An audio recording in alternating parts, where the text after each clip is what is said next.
नमस्कार साथियों, स्वागत है आप सभी का अंकित इंस्पायर्स राजस्थान पर। मैं हूं अंकित अवस्थी। आप हैं मेरे साथ में एक ऐसे गंभीर विषय पर चर्चा करने के लिए जो समस्त राजस्थानियों को अपने अपने विधायकों से, सांसदों से, अपने सरपंचों से, प्रधानों से पूछना चाहिए कि इस इतने गंभीर विषय पर आप लोग कर क्या रहे हैं। विषय क्या है साथियों? मैं एक तथ्य आपके सामने रख रहा हूं, उस तथ्य के बाद में आप इस विषय की गंभीरता को समझिएगा। हमारे राजस्थान में वर्ष 2020 में पहली बार कोविड का केस आया था। एक पहली मौत जो है वो फर्स्ट क्वार्टर में रिकॉर्ड की गई थी 2020 में। विधानसभा के अंदर दिए एक प्रश्न के आंसर में सरकार ने जवाब दिया 2024 के मई तक 9,500 लगभग 9,400 के आसपास कोविड से मौतें राजस्थान के अंदर हुई। 2020, 21, 22, 23, 24 इस पूरे 5 साल के लगभग 4.5 साल में 9,500 मौतें कोविड के दौरान हुई। जिस कोविड के नाम पर हमने अपने धंधों को बंद होते देखा, खुद लॉकडाउन में रहते देखा, ना जाने कितनों के बर्बाद जीवन हो गए, कितनों के परिवार छूट गए। जिसको हमने महामारी नाम दिया था, उस कोविड ने पूरी तरह हमारे साथ बहुत ही बुरी यादें छोड़ दी। आज जो चर्चा है वो इससे भी गंभीर है।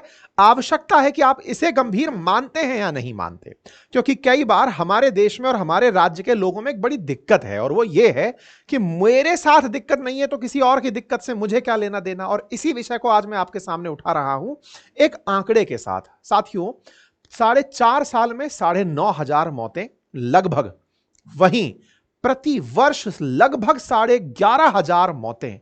कौन सा नंबर बड़ा है? अब आप में से कुछ लोग कहेंगे कि ये कौन सी बीमारी बता रहे हो जो हमें नहीं पता है।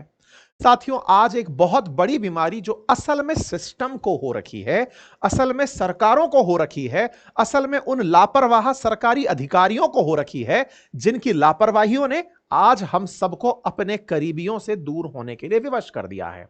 और उस बीमारी का नाम है सड़क दुर्घटना।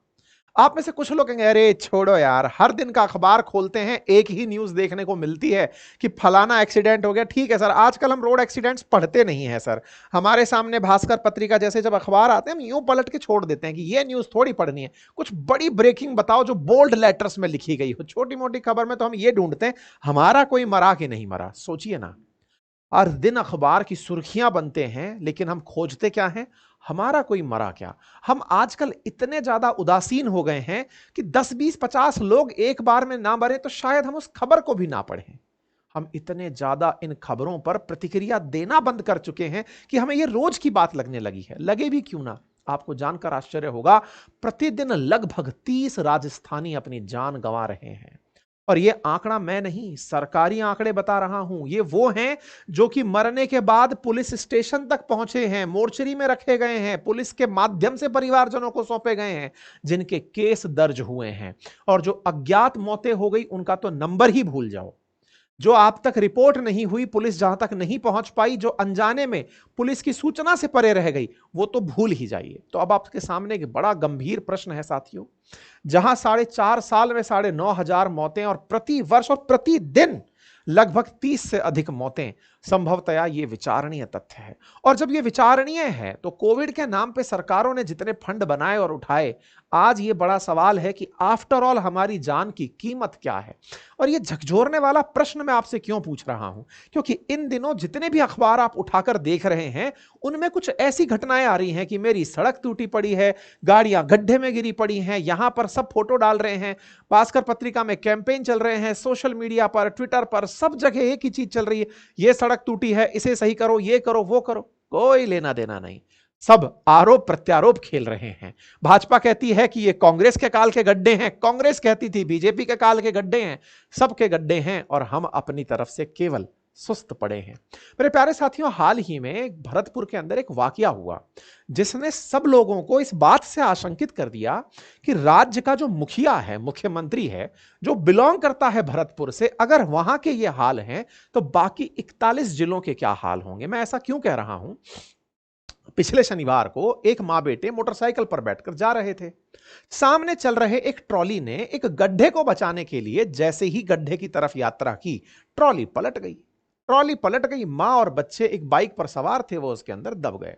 ये एक छोटी सी खबर हो सकती है आपके लिए, भरतपुर मथुरा रोड की एक खबर है जिसमें मोहित पुत्र बच्चू सिंह और उसकी मां सुशीला बाइक पर सवार होकर के अलाउद्दीन का नगला जा रहे थे, लेकिन सड़क पर बने गड्ढे के कारण मां बच्चे की बाइक सवार की मौत हो जाती है। यह मौत एक पल के लिए ऐसा लगता है दुर्घटना ही तो थी सर, बहुत लोग मारे जाते हैं, जिम्मेदार कौन था सर? एक ट्रैक्टर के अंदर दब के मर गए तो ट्रैक्टर वाला, या ट्रैक्टर वाले ने जानबूझकर सड़क से उतरने का प्रयास किया? वो एक गड्ढा सामने आ गया था, और गड्ढा किसकी जिम्मेदारी था? गड्ढा उनकी जिनके लिए आप सरकार को टैक्स पे करते हैं, गड्ढा उनकी जिम्मेदारी जिनके लिए आप टोल पे करते हैं, गड्ढा उनकी जिम्मेदारी जिन्हें आप निर्वाचित करके भेजते हैं, जिनसे आप उम्मीदें लगाते हैं कि आप अगर वहां हैं तो हम अपने पास सुरक्षित महसूस कर रहे हैं। ये एक वाकया नहीं है, ऐसे नंबर ऑफ वाकया हैं जिनके अंदर आप देखें तो खबरों के सिलसिले टूटते नहीं हैं। हर दिन हादसा, मैं हादसे के ऊपर कोटेशन में नहीं दे रहा हूं कौन सी घटना कब की, हाल देखें आप सड़कों का, जहां देखें वहां।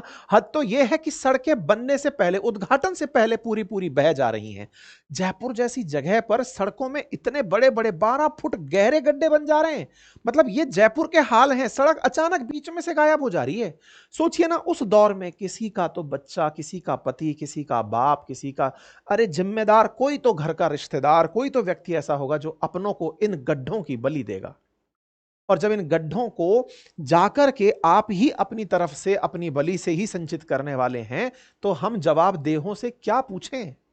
राजस्थान के अंदर इतने जिले और यहां पर इस तरह की जो दुर्घटनाएं जो आपके सामने आए दिन देखने को मिलती हैं, गड्ढे से बचने के चक्कर में बस का संतुलन बिगड़ा, 2 बाइक सवारों को मार दिया। एनी डे आप ऐसी कोई ना कोई खबर देख रहे होते हैं जिस खबर में मानसून की बारिश में बह गई करोड़ों की लागत की बनी हुई सड़क, हीरापुर गोलाबास के पास में सड़क बह गई। एक तो हाईवे का हाल हुआ, यहां पर बिल्ट हुआ था एक हाईवे राजस्थान के अंदर, झुंझुनू के अंदर, जो कि बारिश के अंदर भेंट चढ़ गया, इस तरह से गायब ही हो गया।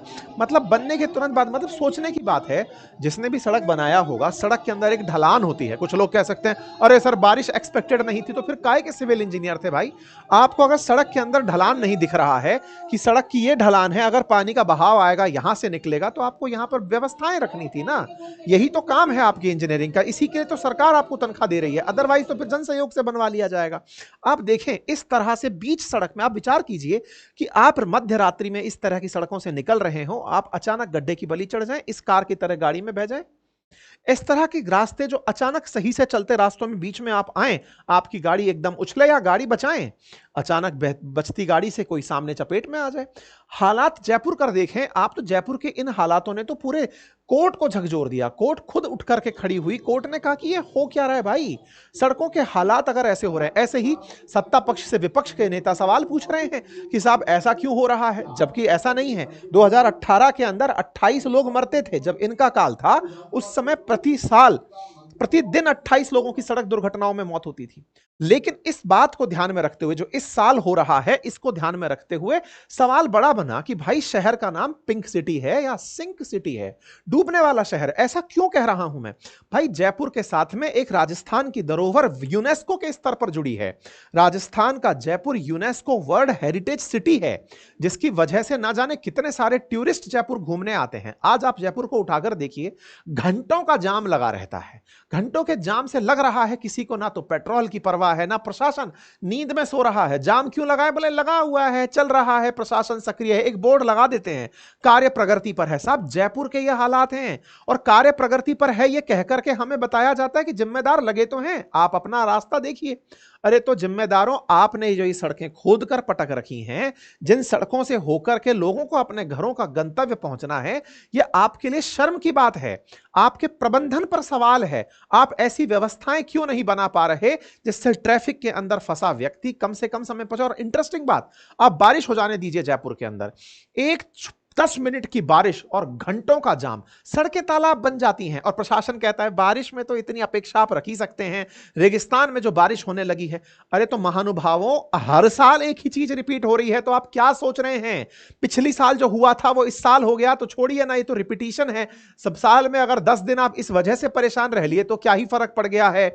आप साल में 10 दिन कोहरे से परेशान रह लिए, 10 दिन आप तेज गर्मी से परेशान रह लिए, तो अब बारिश से भी रह ही लीजिए। हद हो गई है सरकारी शून्यता की, जब अफसरों के कान तक ये जाम नहीं पहुंचते। इंटरेस्टिंग बात पता है क्या है, जो लोग जिम्मेदार हैं वो खुद भी इन जामों में घंटों फंसते हैं।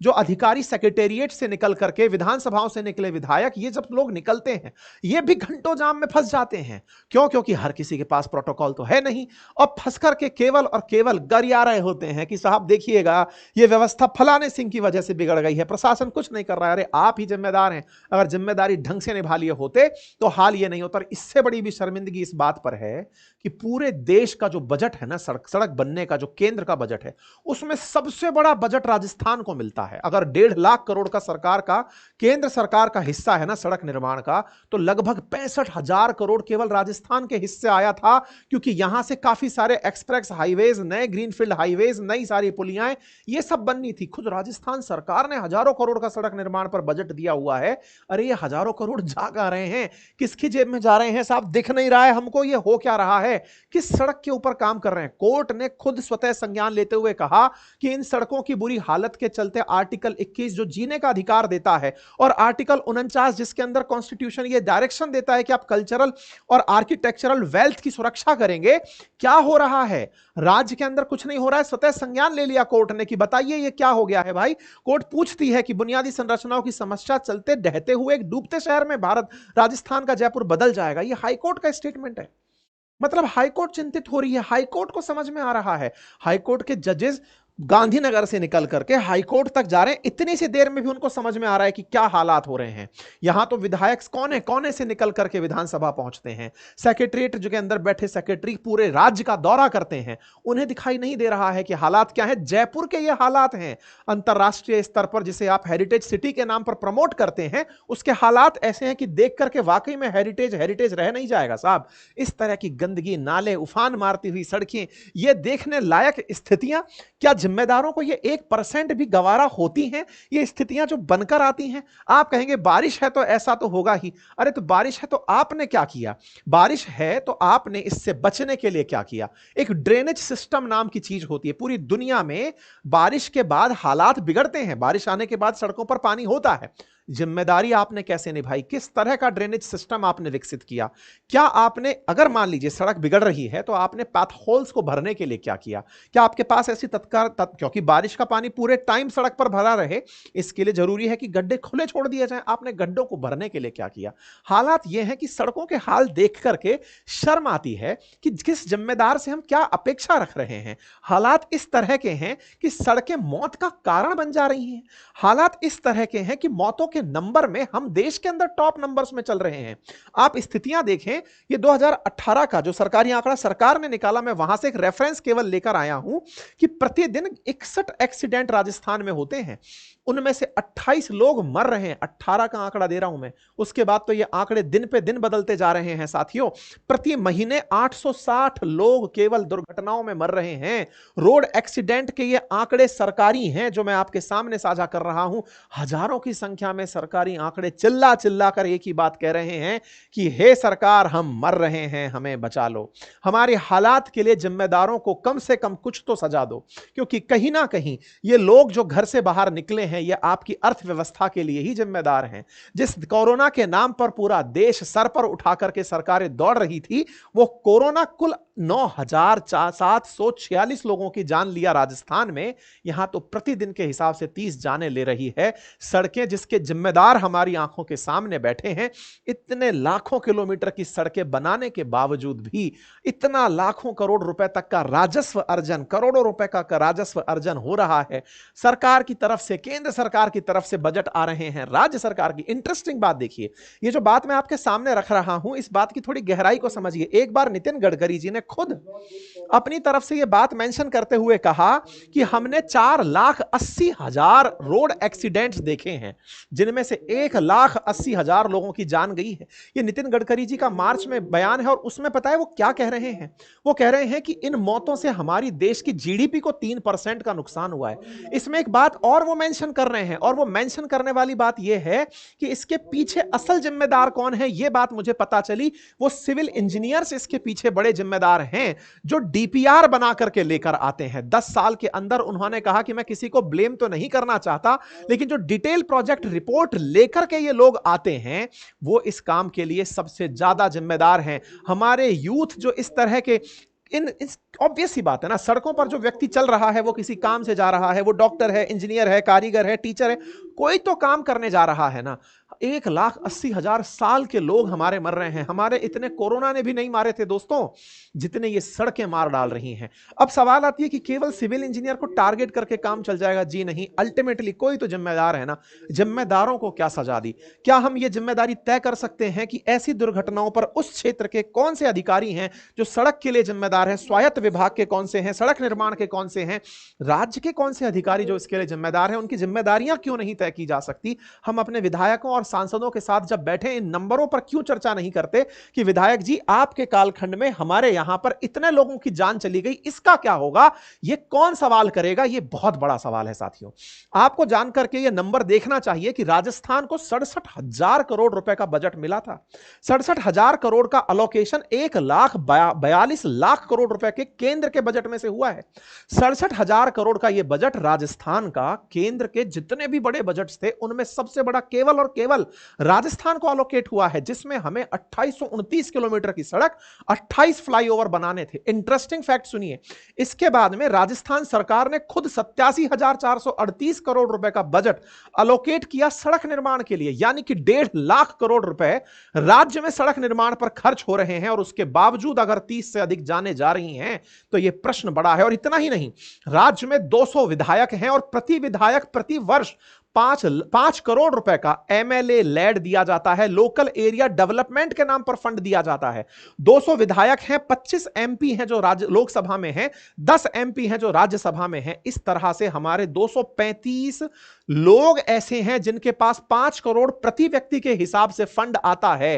विचार कीजिए, 235 गुना 5 अपने आप में एक बड़ा नंबर है, 1000 करोड़ के आसपास का फंड बैठता है।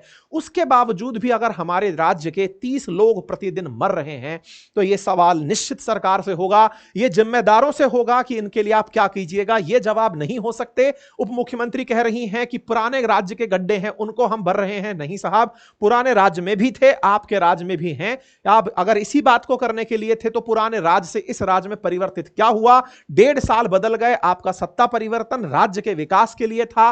सड़क, स्वास्थ्य, शिक्षा, पेयजल, ये कुछ बुनियादी सुविधाएं हैं जिनके लिए राज्य आपकी तरफ उम्मीदों से झांकता है। उन्हें उम्मीदें हैं कि आप लोग निश्चित ही इन काम को पूरी तरह से करेंगे। बाकी आप लोग इस विषय पर क्या सोचते हैं? मैं चाहता हूं कि इस वीडियो को आप अपने जिम्मेदार जितने भी, चाहे क्षेत्रीय विधायक हो, राजनेता हो, चाहे प्रधान और सरपंच हो, उन तक भेजिए और उनसे यह सवाल कीजिए कि सर यह सवाल आपसे भी है कि आपके पास इतनी सुविधाएं हैं उसके बावजूद भी हमारे अपने जा क्यों रहे हैं। साथियों, उस दिन का इंतजार मत करो जब आप कोई अपना खो दो, उस दिन का इंतजार मत करो जब जंगल में लगी आग आपके घर को जला दे। इंतजार रहिए, तैयार रहिए, राज्य के एक जागरूक नागरिक बन करके राज्य के विकास में कंधे से कंधा मिलाकर आगे बढ़िए। और चैनल पर नए हैं तो सब्सक्राइब करना बिल्कुल मत भूलिए। बहुत बहुत धन्यवाद।